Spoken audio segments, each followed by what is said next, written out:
Right guys, Gaft is back with the explanation to yesterday's From a Shuffle deck. Right, you are going to start out by placing a couple of cards, maybe a few more than a couple. In fact, 4 cards under the cellophane. We've got a card here which says Jack of Clubs. We've got a card here which says 5 of Hearts, and these 2 cards represent what's written on the back of these cards. So we've got the Jack of Clubs, 5 of Hearts. Now you do need to remember which card is which. I know the Jack is on the bottom, so I'm going to put the bottom card next to this card because I know that's got Jack written on it. So I know the orientation for me. If this card is on the bottom, I know at some point this is going to be on the top. But we'll get to that point. So you've got these cards, and these are going to hide under the cellophane on the front so that you can pick up the box and take the cards out and put the box aside and forget about it for a minute. Give the spectator the cards to shuffle, and then you'll say to your spectator, is there any way I can know the position of any cards in the deck? And they'll say no.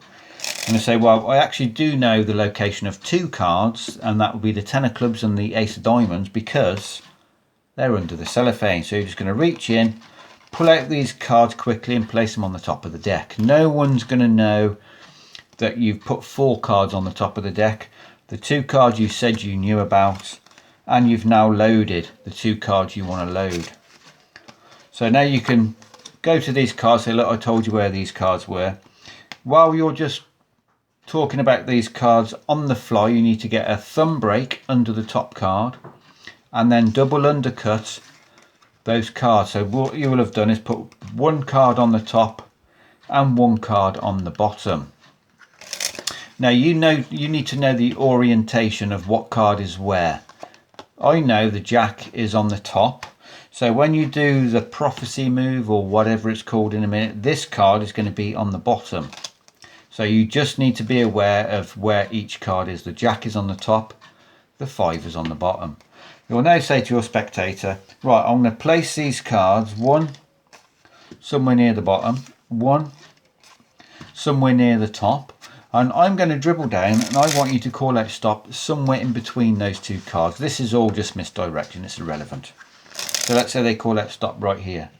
You're going to show them this card, the 7 of Diamonds, but as you turn it over, you're going to push it off and place it on top of this packet because this was the bottom. Place these on top, and to the spectator it will look like that 7 of Diamonds came from the position they stopped on. Right, so did it come between those 2 cards yet? There's the first card. You can place this card onto the table. Find the second card. Oh, yeah, place that onto the table. And now you're just going to go through and find the 2 cards which are directly above and below the 7 of Diamonds.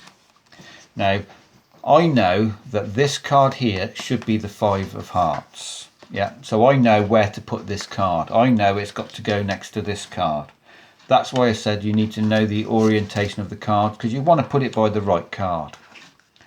You'll now go into the bit when you say, right, the cards were shuffled. I place these cards anywhere in the deck. You've touched a card which was between 2 cards. Wouldn't it be mad if we could make this 10 of Diamonds and the Ace of Clubs? Wouldn't it be mad if these cards were corresponding? Oh, the Jack of Clubs and the 5 of Hearts. What the hell's gone on here? I mean, you could go through the deck now if you want and find the 10 of Diamonds. Oh shit, it's here, look. And the Ace of Clubs. Is there an... Oh my god, I've cocked that up big time.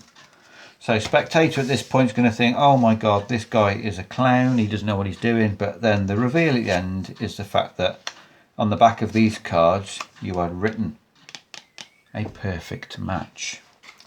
So that's it, guys. Right, I'll show you. 10 of Clubs, Ace of Diamonds. These cards, Jack I know is on the bottom, goes into the cellophane.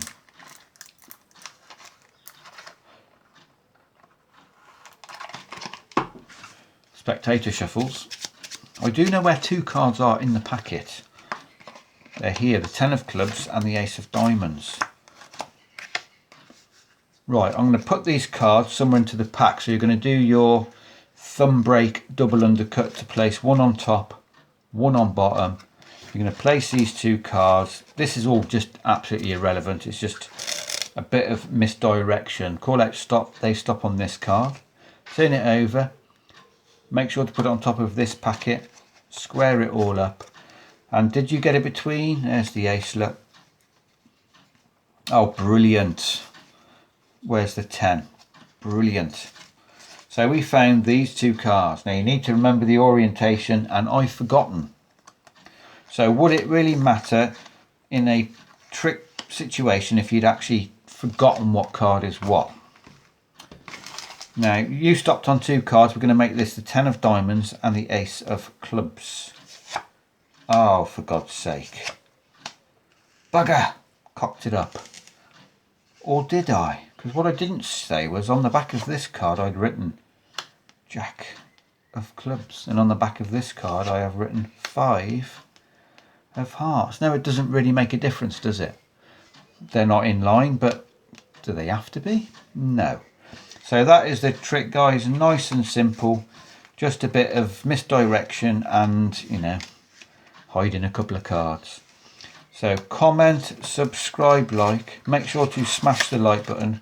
Make sure post notifications are on. Subscribe to the Gaft Academy and come back tomorrow for another card trick. Cheers.